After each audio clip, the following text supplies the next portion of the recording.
tal? ¿Cómo le va? Gracias por estar con nosotros aquí en Discrepancias, donde hoy les tenemos una entrevista que seguramente, estoy seguro que le va a servir a usted para tener un criterio más amplio sobre los cambios, sobre los razonamientos que tiene la ley que podrá poner más cerca a la justicia de usted, de nosotros.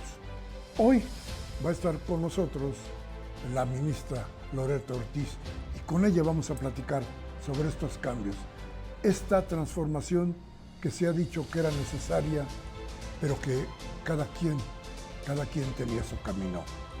Hoy, con ustedes, con nosotros, la ministra Loretta Ortiz.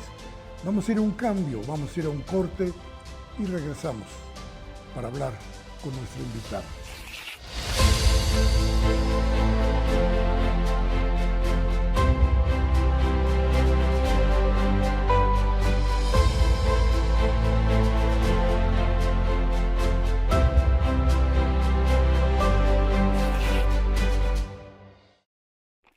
Y hoy con nosotros la ministra Loretta Ortiz, que nos hablará de esto, de la justicia en México. Buscar la justicia en nuestro país ha sido un camino difícil, muy difícil.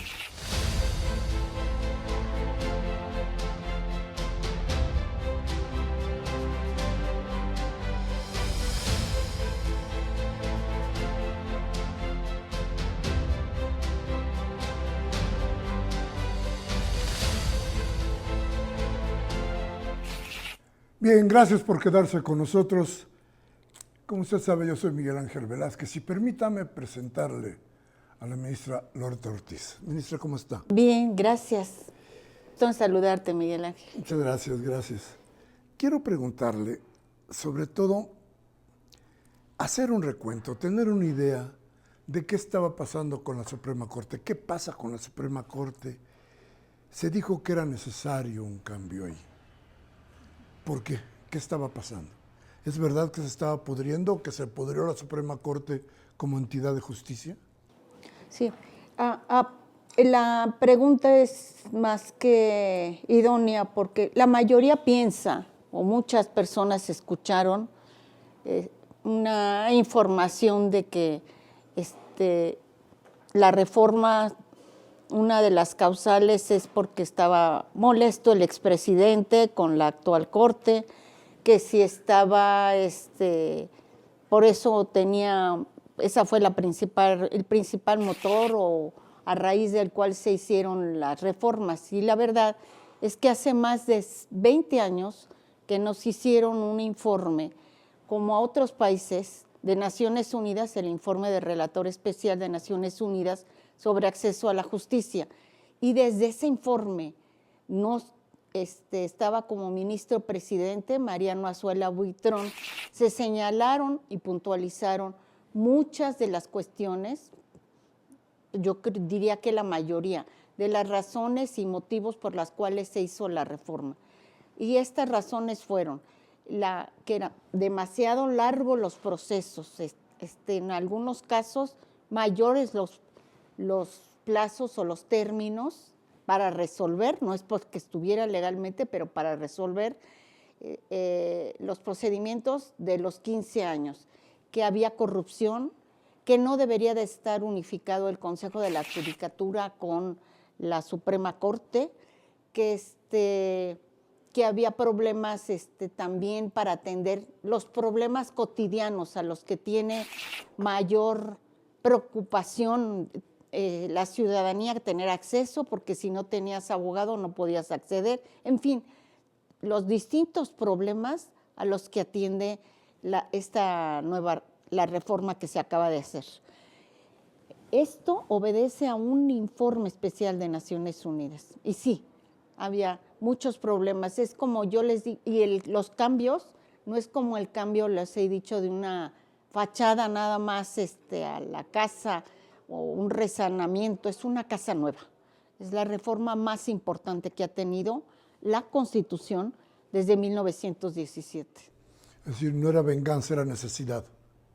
No era venganza. No fue, había sí es necesidad, no era venganza. ¿Podría decir usted que estaba podriéndose, se había podrido el sistema judicial? Totalmente, totalmente. O sea, hay jueces y magistrados que son honestos, que deben de seguir, pero no hace mucho tiempo, hace como 2 meses y medio detuvieron a un funcionario de la Corte que estaba con Norma Piña en la Secretaría General de Presidencia, que lo detuvieron por violación. Casos como que yo viví de acoso sexual en el Consejo de la Judicatura Federal y que no podíamos hacer nada. Casos de que los procedimientos, pues resolvimos uno hace 3 semanas un poquito antes de salir de vacaciones, de una persona condenada a cadena perpetua que estuvo en la cárcel hasta hace poco y que la sentencia tardó en dictarse 15 años. 15 años. Tengo un asunto de las fronteras, pero porque se tardó el ministro Fernando Franco y luego dictó la resolución equivocadamente, importantísimo, los límites entre Veracruz, Oaxaca y Chiapas, lo de los Chimalapas, que no he podido ahorita acabar porque tengo que hacer los peritajes, que ya lo tenías a punto de resolver, pero los otros ministros resolvieron que no, que los acuerdos entre los estados no debían de darse, que se deberían de dar nuevos peritajes, pero lleva 16 años y medio. Y esas situaciones, si no hay justicia pronta, expedita, rápida, pues los problemas sociales continúan y por eso no tenemos paz.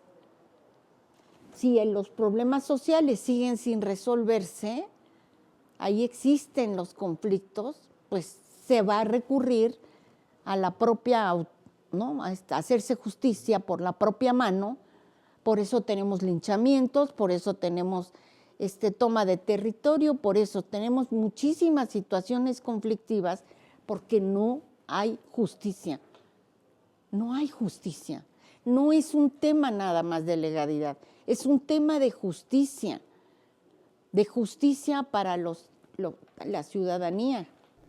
A ver, y en todo esto hay una cosa que me preocupa mucho. ¿Había realmente autonomía en la Suprema Corte? ¿Hay autonomía o hay muchos intereses que intervienen, por ejemplo, para impedir que la justicia sea rápida, que sea expedita, que se ajusta? Que se ajusta. Sí, fallas estructurales, llamémoslas así, pero sí las hay. Estructurales y también en la Suprema Corte de Justicia, pues, y lo reconozco en mi caso, incluso, que yo que era la más, les doy más acceso con la reforma, ahora tengo más contacto con la ciudadanía. Eso es lo que he procurado. Pero los ministros estamos yo les digo, en un Olimpo de los dioses, ¿no? Yo era Afrodita, y estaba, ¿no? Tocando mi lira, y los otros ministros tocando otro instrumento, ahí estábamos felices, ¿no? Pero no, hay que tener contacto con la ciudadanía. ¿Cómo vamos a saber, a conocer la realidad que estamos llamados a cambiar? Imposible, imposible, una dosis de realidad. Y eso es lo que nos trae la reforma precisamente, porque como servidores públicos nos debemos, porque somos servidores públicos, a la ciudadanía, no a los grandes intereses, ni a estar ahí regodeándonos ahí en el edificio de la Suprema Corte. Los que nos van a ver, ¿quiénes son los que normalmente nos ven? Los de los grandes intereses, los de los despachos, los que pueden pagar bufetes de abogados que tienen muchísimo dinero, o empresas, hablando de la situación laboral, pues tenemos empresas, no voy a mencionar ninguna, pero grandes empresas que tienen más de 100 abogados. Un jurídico de una gran empresa contra un trabajador que tiene que buscar a ver qué abogado le asiste, eso no es justicia. Nunca será justicia. Pero Se ha establecido de esa manera. Sí, Se ha hecho. ¿Cómo cambiarlo? es que a ver, ¿Qué hay que hacer? mucho viene en esta reforma que hoy es ya Constitución.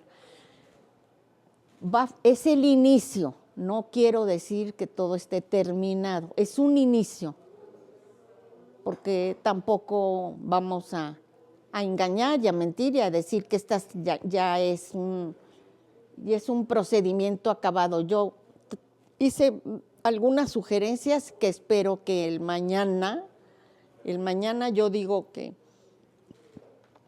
no muy lejano al día de hoy, próximamente se adopten las propuestas que estoy haciendo. Pero, ¿qué es lo primero que ya se establece? El artículo 17 de la Constitución, que es un gran cambio, que los procedimientos tienen que terminar máximo en el término de 6 meses. Ese 6 meses, si no, va a ir a un tribunal de disciplina, para que no tengamos, porque ¿qué es lo que sucedía? Pues algunas veces, ¿no? Pues nos llega un asunto, les llegaba, no a mí, pero les llegaba el asunto y pues no me es conveniente resolverlo ahorita y lo meten hasta el final del cajón, ¿no? Y se puede resolver hasta 15 años después, si no me es conveniente resolverlo. Mencioné, bueno, ahora va a haber el Tribunal de Disciplina. Ya habíamos platicado de la importancia de este Tribunal de Disciplina. Esa es la piedra fundamental, el diamante en la reforma. Los casos de acoso sexual, violencia, corrupción, tráfico de influencias, todo eso va a llegar a un tribunal que en 6 meses, que está integrado por 6 personas y que los casos que se tarden más de 6 meses deberán de resolver juez, magistrado, ministro de la Corte. Si no, nos van a llamar la atención y en todo caso nos van a pedir que fundemos y motivemos, y si no lo resolvemos nos van a deshabilitar. Pero ahora entramos ministros, o sea, vamos a tener que responder por nuestros actos y no va a haber fuero. Es una gran cosa. Oiga, ¿y a todos estos males, el de la corrupción también llegaba a la Suprema? Pues yo no puedo dar constancia de eso, pero se hablaba de que había mucha corrupción. ¿Olía a eso? Sí que había corrupción, pero yo no puedo dar fe. Sí, escuché en varias ocasiones, pero no puedo dar fe, o sea, es una situación que los mecanismos a veces, para eso está el Tribunal de Disciplina, hay que investigar porque a veces pues pueden darse ocasiones en las cuales no, son mecanismos muy sofisticados. Bueno, el caso de Medina Mora, pues se dice que parte fue un caso de corrupción, ¿no? Uh-huh. Ahí está. Y buscar salvarlo a partir de acercar la justicia a la gente. Uh-huh. ¿Ese es el camino? Uno de entre los caminos. El más importante es ese, pero también es buscar que no se aplique, o sea, que se haga justicia más que legalidad. Es que es un término distinto. Justicia es en el sentido amplio ver que las interpretaciones sean en principio pro persona, a favor de las personas, aunque no tengan la razón, así al 100% legalmente es que esto dice la ley, que se vea por una interpretación justa, equitativa, que sea de cara a las necesidad que tiene la sociedad de que esto se resuelva, pues eso, de manera justa, no legal, bueno, sí legal, pero no legal en estricto senso que sea su aplicación injusta. Es que ese es el tema. Tuve hace unos poquitos días, el miércoles de la semana pasada, la primera sesión que tuve yo como presidenta de la primera sala, un asunto en que lo traje. Este asunto había llegado se resolvió en un colegiado. Un joven que una jovencita, la que era su novia, ya tenía señales de violencia y acoso del muchacho. Y el muchacho empezó a señalar que no sabía cómo iba a responder y no sabía cómo iba a responder. Le dice la chica menor de edad a su madre habla con la mamá del chico y como se enoja el chico, apuñala a la madre de 33 puñaladas, 33. Y se veía en las cámaras y todo lo demás, ¿no? Fue liberado. El chico, liberado. Y además había muestras de que estaba amenazando, ya había matado a la madre, a las otras mujeres de la familia. Y lo argumentaban que si él estaba esquizofrénico, si él era enfermo mental, si no sé qué, bueno, etcétera.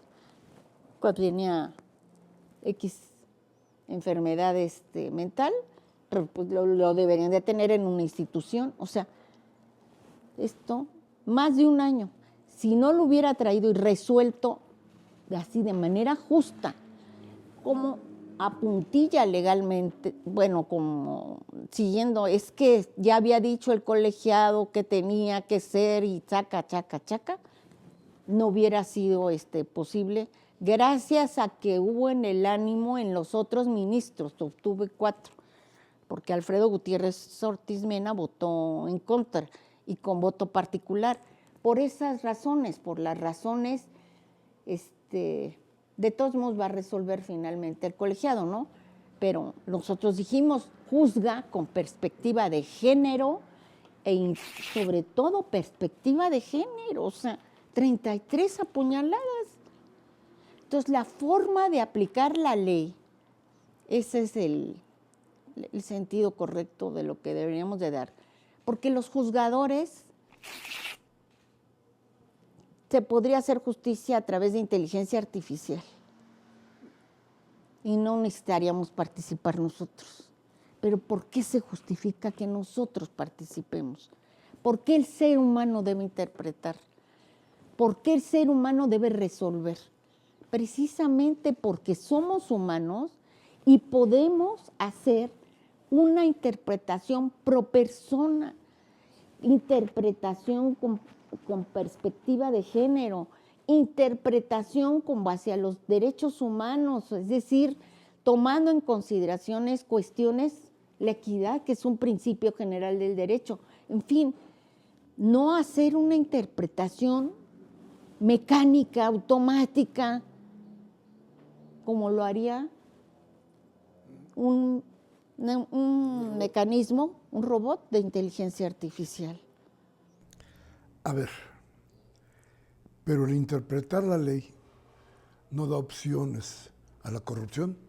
No me conteste, déjeme ir a un corte, vamos a ir a un corte rapidísimo y vamos a regresar con la ministra que nos está descubriendo partes de esto que ella dice, el monte del Olimpo, que estaba cerrado, entre otras cosas, muchas veces para la justicia. Regresamos en un momento. Bien, gracias por seguir con nosotros. Qué bueno que se quedó aquí frente a las cámaras de el Congreso TV, porque esta plática le va a servir a usted para entender por qué, cuáles son las causas de una reforma al Poder Judicial que ha sido malinterpretada, que ha sido atacada desde muchos lados, porque se querían privilegiar ciertos intereses lejanos a la justicia. Por eso, ministra, cuando le pregunto, y interpretar la ley no nos acerca mucho a la corrupción. Si se interpreta correctamente, pues deberá de hacerse justicia y se hará justicia. Pero si la interpretación es incorrecta, porque se puede iniciar un procedimiento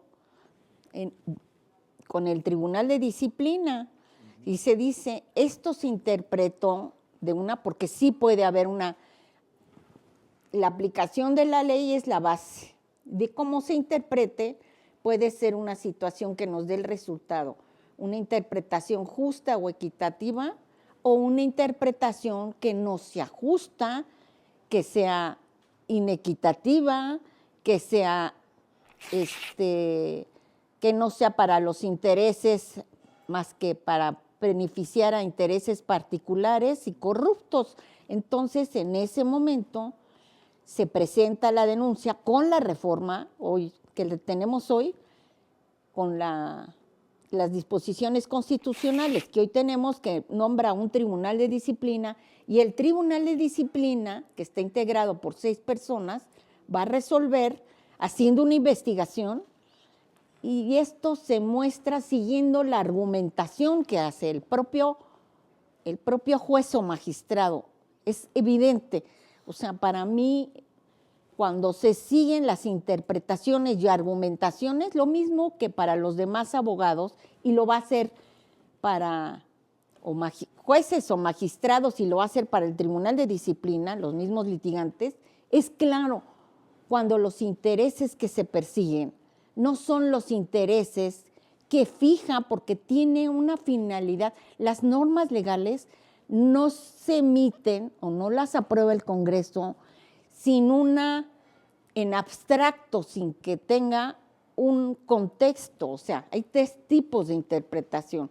Lo que se llama la interpretación, primero es la interpretación teológico-gramatical, la interpretación que es la que sigue el sentido del instrumento, la interpretación subjetiva y la teológica, la objetiva, la que va a los valores que finalmente persigue la norma, ¿no? La gramatical o textual, perdón, la subjetiva que atiende a los sujetos, a los intereses de los sujetos, o la teológica valorativa.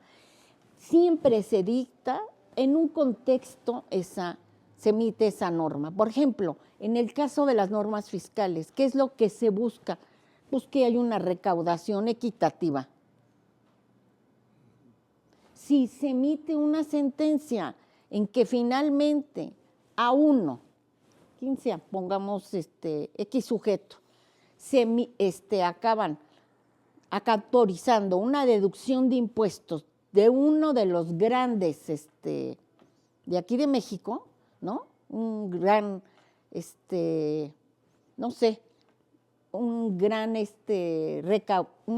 gran empresa, etcétera, pues si se le acaba deduciendo cantidad de impuestos y no, a pesar de que la ley marca que deberá de ser en determinados sentidos, y tenemos la disposición constitucional, además el 31, deben de participar proporcionalmente, bla, bla, bla, bla, bla. Todo esto es objeto de interpretación. Si resulta que la interpretación nos lleva a que la recaudación sea mínima y que acaba siendo una deducción, pues ahí hay corrupción. Ahí ya hay corrupción. Pero es un indicador. Uh-huh. Y entonces lo llevan al Tribunal de Disciplina. Ya. ¿Y no teme usted que el Tribunal de Disciplina se convierta en otro monte del Olimpo? Ah, es que esa es muy buena pregunta. Su servidora, los ministros que nos vamos a quedar, que somos 3, que no renunciamos, Lenia Batres, Yasmín Esquivel Moza y Loreta Ortiz, que es su servidora, más los que se elijan para el Tribunal de Disciplina, más los que se elijan para la Sala Superior del Tribunal, la Sala Superior del Tribunal Federal Electoral, más jueces y magistrados, finalmente vamos a ser electos por la ciudadanía. Es una situación totalmente distinta. No nos vamos a deber, no van a venir la boleta, no va a venir con colores. no nos vamos a deber a los partidos políticos, no nos vamos a deber a ciertos intereses, no nos vamos a deber a ciertos grupos, sino a la ciudadanía. La ciudadanía sí tendrá que hacer el esfuerzo, me lo han preguntado, es que ¿cómo vamos a saber con quién va a votar por nosotros? ¿Quién va a votar por ustedes? Pues les digo, pues sencillamente aquellos que yo creo que deberán los que tienen el perfil, la preparación, las armas técnicas, que goce de honorabilidad, etcétera, etcétera, etcétera, etcétera. Entonces, esas personas, ministros, los de disciplina, se va a tomar en cuenta su práctica en otras áreas, su experiencia en otras áreas, magistrados, jueces, pues sus sentencias van a hablar por ellos. En el caso de tu servidora, pues yo tengo ahí mis sentencias, nada más hay que revisarlas. Y ahí se ve cómo son las interpretaciones y cómo es la aplicación de justicia.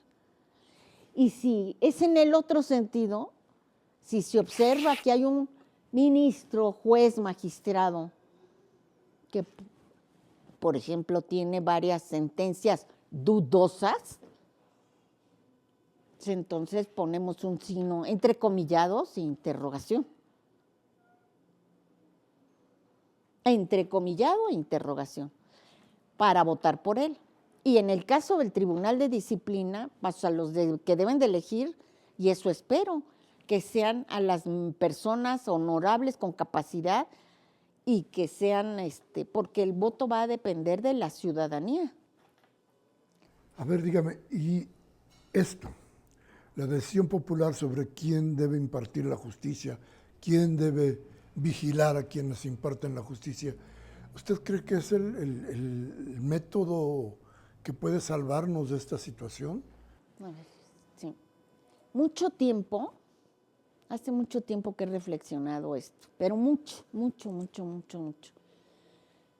Incluso cuando había una situación, estábamos en una temporada, cuando era académica de la Ibero, nos pedían algunas asesorías, o iban a platicar con nosotros, con los académicos, o teníamos foros, etcétera.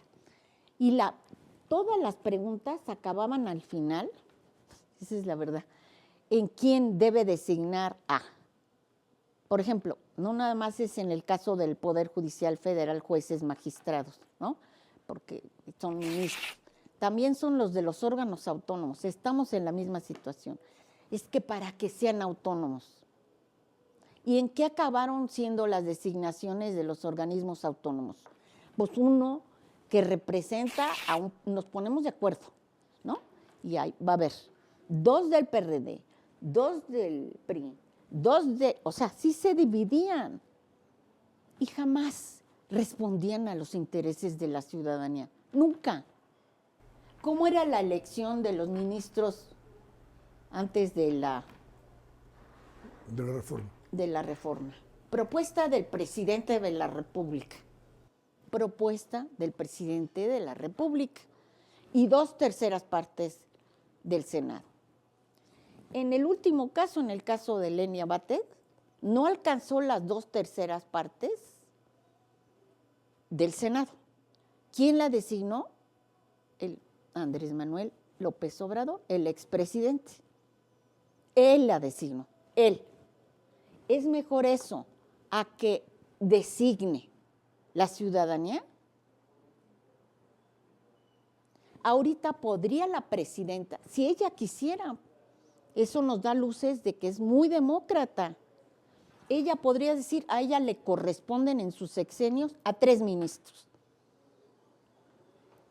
La propuesta, y lo puedo decir, en mi caso, fui propuesta del licenciado Andrés Manuel López Obrador, pero yo tuve un apoyo a la primera, las 2 primeras no salí, pero en la tercera, a la primera de 96 votos del Senado de la República. De todas formas, hubo participación de todos los partidos, pero no hubo ciudadanos ahí. O sea, tuve a la oposición completa, Y los que me faltaron fueron de Morena, curiosamente. 96 votos a la primera votación. Me voy a los nombramientos de Norma Piña, de Felipe Calderón. O sea, ¿a quién van finalmente a representar? ¿A quién representan? Dígame, ¿meten las manos todavía algún expresidente en la Suprema Corte?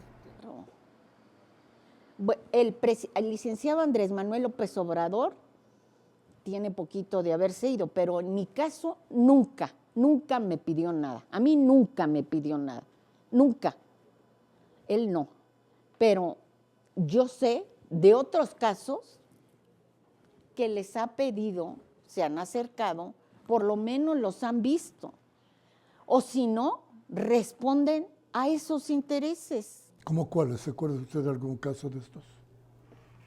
Pues sí, el caso de la chica esta, ¿no? Que fue muy conocido, el de la francesa, que se me fue el nombre. Sí, bueno, pero era el caso de Calderón. Sí. Y Calderón intervino. Pues habló con García Luna.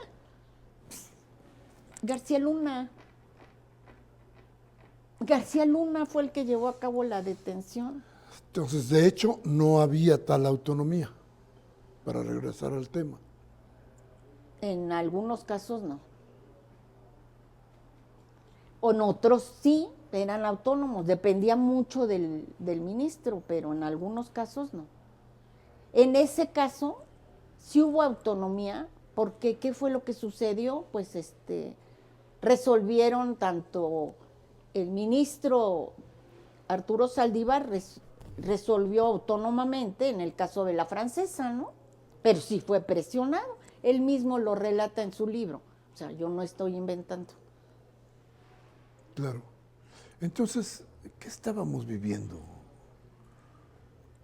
Pues es una situación que exigía de estos cambios, una situación en la cual se necesitaba que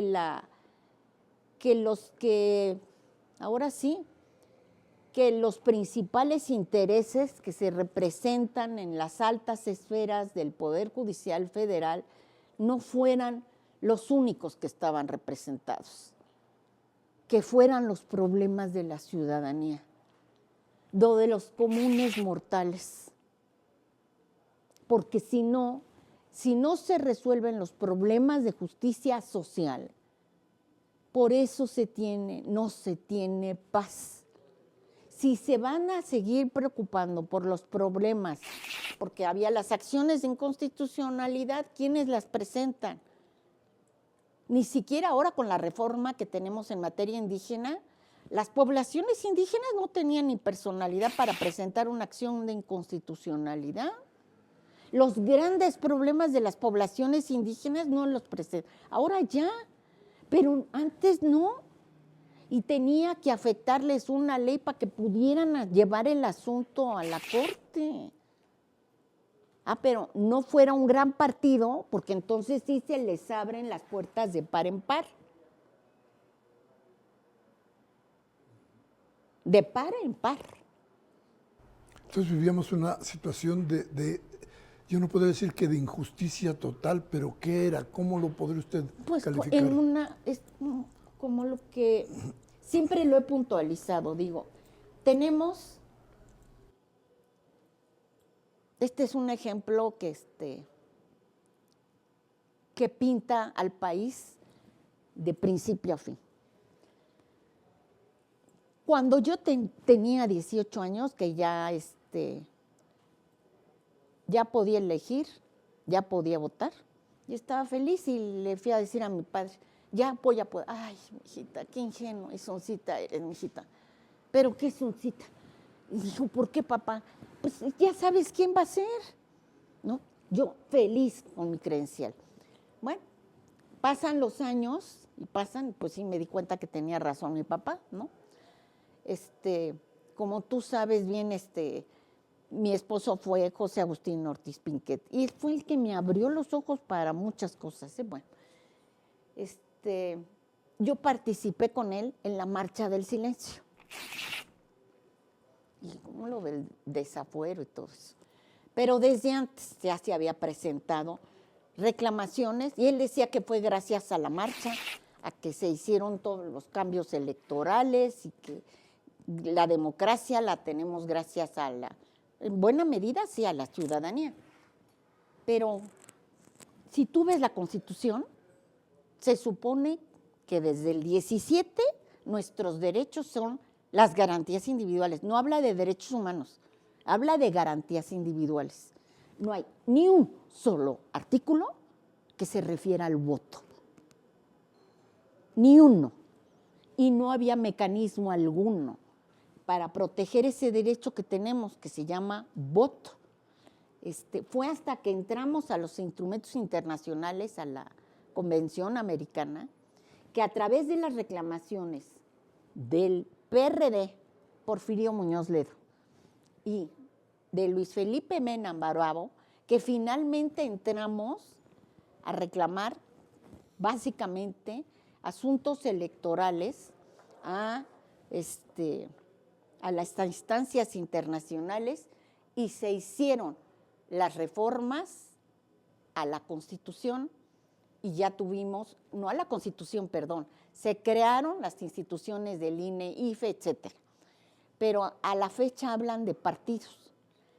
Los mecanismos son para partidos, no hablan de ciudadanía. El derecho al voto, no tenemos un mecanismo que nos haga efectivos a nosotros nuestro derecho al voto como antes que al partido. Esa es la verdad. Los primeros protegidos son los partidos, por un derecho que nos corresponde a nosotros. Y eso es lo que va a cambiar con esto. Por primera vez, los que estamos significando es el voto de la persona, el voto de la ciudadanía. No son votos de partidos, votos de un bloque. De un interés. De un interés. Permítame un momento, porque vamos a ir a un corte y vamos a regresar con esta plática que seguramente a usted le está descubriendo cosas que muchas veces ni siquiera imaginamos. Vamos a ir al corte, regresamos de inmediato. Bien, gracias por quedarse aquí en el Congreso TV, donde tenemos cosas importantes que decirle. Tenemos en serio un compromiso por tratar de llevarle a usted, de acercarle a usted muchas de las verdades que permanecen en algún rincón de nuestra historia y que no se dan a conocer porque hay intereses, porque hay cosas que no nos imaginamos y que no se nos quieren decir. Y hoy la ministra Loretta Ortiz nos está dando una idea de esto, una idea de lo que está pasando con nuestro país y de cuáles son las causas. Y en esto, ministra, preocupante lo que nos habla usted de la paz, injusticia y paz. Factores importantísimos en todo esto. Y decía usted, el no haber justicia nos lleva al camino de la violencia. ¿Cómo es? ¿Cómo lo significa? ¿Cómo lo ve usted? Sí, la injusticia social, la justicia jurídica, el no apoyar a los, ya tenemos en la Constitución el artículo 17 a los medios alternos de solución de controversias, pero lo que hay que hacer es fortalecerlos. Si no hay justicia, desde el derecho romano, desde Roma, los antiguos, ¿por qué es tan importante la justicia? Porque precisamente resuelve los problemas sociales que tienen las personas. Las personas tenemos, todas las personas, cuando tenemos un conflicto, lo que queremos es que se resuelva. Y la mayoría de los conflictos, por eso se llama justicia cercana, justicia cotidiana, justicia que nos ha sido arrebatada la mayoría de los ciudadanos. O sea, tienen los tribunales abiertos, sí. ¿Tienes acceso a que se resuelvan? Pues sí, pero no sabes cuándo. Hay juicios laborales que se tardan 5 años, 6 años, 10 años. Justicia, eso es justicia.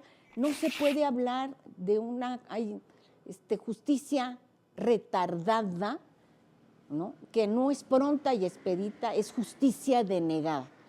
Y precisamente por eso, en comunidades, y tenemos muchos ejemplos, se llevan a cabo linchamientos, se hacen justicia por su propia mano, los estados, las comunidades, y eso es lo que se quiere evitar. Eso precisamente. No podemos permitir que se haga a las personas justicia por su propia mano.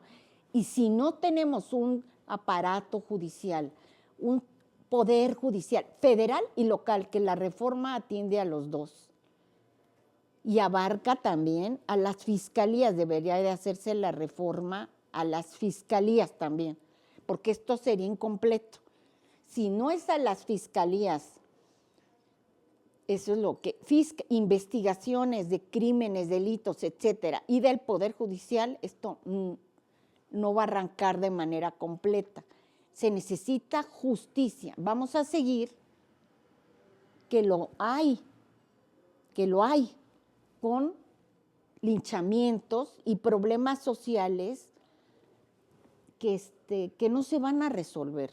Algunos de los temas, por ejemplo, el que mencioné me ha tocado situaciones en las cuales una persona, porque no le dieron acceso a la justicia, no detuvieron a la persona que cometió quizás, ¿no?, un feminicidio, quizás una violación, él lo hace por su propia mano. Y tenemos cadenas de personas, o sea, que ellos pueden volver vuelven a cometer un homicidio porque sintieron inoperante la administración de justicia en nuestro país, o en otras situaciones los inocentes son los que están detenidos y los culpables están afuera, porque inculpan a personas inocentes, ¿no?, a través de fabricación de testigos, y no son los responsables los que están detenidos. Todo eso conlleva a que tengamos un sistema de impartición de justicia amarrados los dos, fiscalías y Poder Judicial federal y local, acá también Fiscalía General de la República federal y locales, que funcionen operativamente perfecto, que tengan los conocimientos, pero además que tengan esa bandera, esa cuestión de hacer justicia, de que funcionen, pues sí, que funcionen las cosas. Dando ejemplos. Feminicidios. ¿Cuántos feminicidios ha habido en el país? ¿Cuántos? En Juárez y en todo el país tenemos alerta de género. Y a veces tenemos casos, ¿no? Van, llegan y le dicen, hasta los hijos, ¿no?, le dijeron era un juez, ¿no?, es que nuestro padre ha sido demasiado violento, hasta que llegó un caso en que mató a batazos con un bat a la madre, ya siendo resuelto por un magistrado. O sea, eso no es justicia. O sea, necesitamos que operen, ¿sí?, los sistemas de impartición de justicia para que tengamos paz y seguridad, paz en los hogares, paz en las comunidades, paz en los estados, paz en el país. ¿Usted diría que a partir de todo esto, la Suprema se convirtió en un generador de violencia? Más que generador, sí, por el ejemplo que di, no, más que generador, en un ente que no resuelve, en algo que no resuelve, no digo en todos los casos, pero que no resuelve en muchos casos, que no es, o sea, si te tardas, por ejemplo, el caso, el que de 15 años, que antes de que saliéramos de vacaciones, llegó, yo ya no era ministra, y había llegado, antes de que llegara Alfredo Gutiérrez Ortiz Mena, una persona que mató a 3 personas que la condenaron a cadena perpetua. La cadena perpetua está en contra de los derechos humanos y no logra la reinserción social. Se tardaron 15 años, 15 años que la persona pudo estar en libertad. Otro ejemplo, los casos, los que se pueden resolver con mediación. Yo digo, voy a proponer, esa es una propuesta, espero que me la tomen. La hice antes, pero bueno, no fue aceptada. Yo me incluiría en el 17 constitucional a la mediación obligatoria. Es muy cercana, se puede resolver en meses un conflicto, todos, hasta los penales, y le baja la carga a jueces y magistrados, y se resuelven así muchísimos asuntos como testamentarios. ¿Cuántos casos no conocemos de que unos herederos llegan a enfermarse mentalmente por recibir a una herencia y matan a los otros herederos? Porque el asunto no se resuelve o los llegan a lesionar, porque el asunto no se resuelve de la herencia y se tardan años. Me ha tocado asuntos en que han matado a los otros herederos, o asuntos de autoridades municipales, ¿no? Que matan al otro, se va todo el consejo, el cabildo, y se... Déjeme ir a un caso que creo que nos dolió a todos en términos de la cuestión de justicia. El caso de los 43 de Ayotzinapa.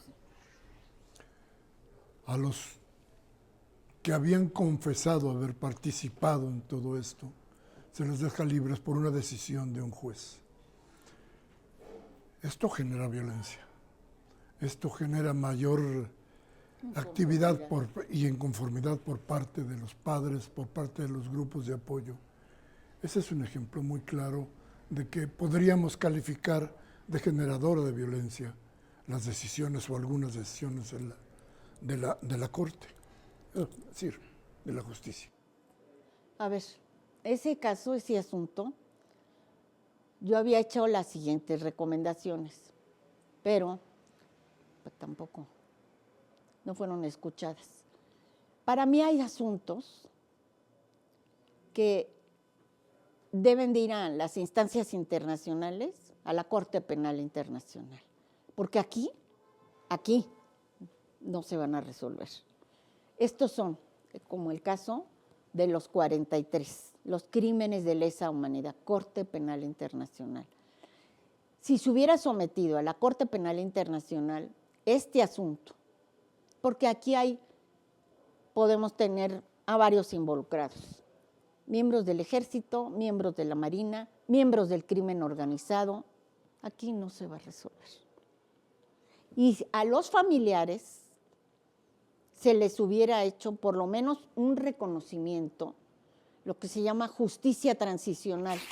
Es como los asuntos, estos crímenes, este es un crimen de lesa humanidad.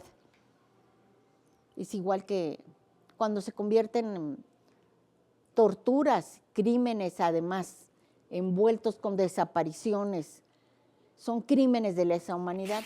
Los casos de Ruanda de genocidio y también el caso de genocidio de la ex Yugoslavia, esos se resolvieron en la Corte Penal Internacional y fueron resueltos ahí. Entonces, esos se hubieran sometido a la Corte Penal Internacional. A veces participa el crimen organizado en lo del caso Genaro García Luna, pues no sabíamos con quiénes estaban participando. La capacidad de juzgarlos sobrepasa la seguridad, podríamos decir, y la capacidad de los mismos órganos internos. Pero internacionalmente sí tienen la forma y la manera de poderlo hacer. Y esa es una cosa. Y además de crearse una comisión, o sea, se creó la Comisión de la Verdad, pero no es suficiente, tenía que haber seguido con una justicia transicional. Y yo hubiera creado legalmente una fiscalía especial, pero que funcionara para feminicidios, trata de personas, trata de migrantes, tráfico de menores, prostitución infantil, en fin, todos estos delitos que no pueden esperar el trato normal, con un tribunal que también, pero que fueran antes de los encapuchados, ¿no? Un tribunal, que fueran aparte para juzgar crímenes de lesa humanidad o crímenes que son muy graves. Esas eran mis propuestas. Y los que fueran como los del 43, muy graves, el 68. O sea, es que tenemos todavía crímenes que juzgar, que no se han resuelto. Y en eso, por ejemplo, el juez que deja libres a los confesos del asunto de los 43, no convierten al juez, a la justicia, al sistema, en cómplice de lo que pasó.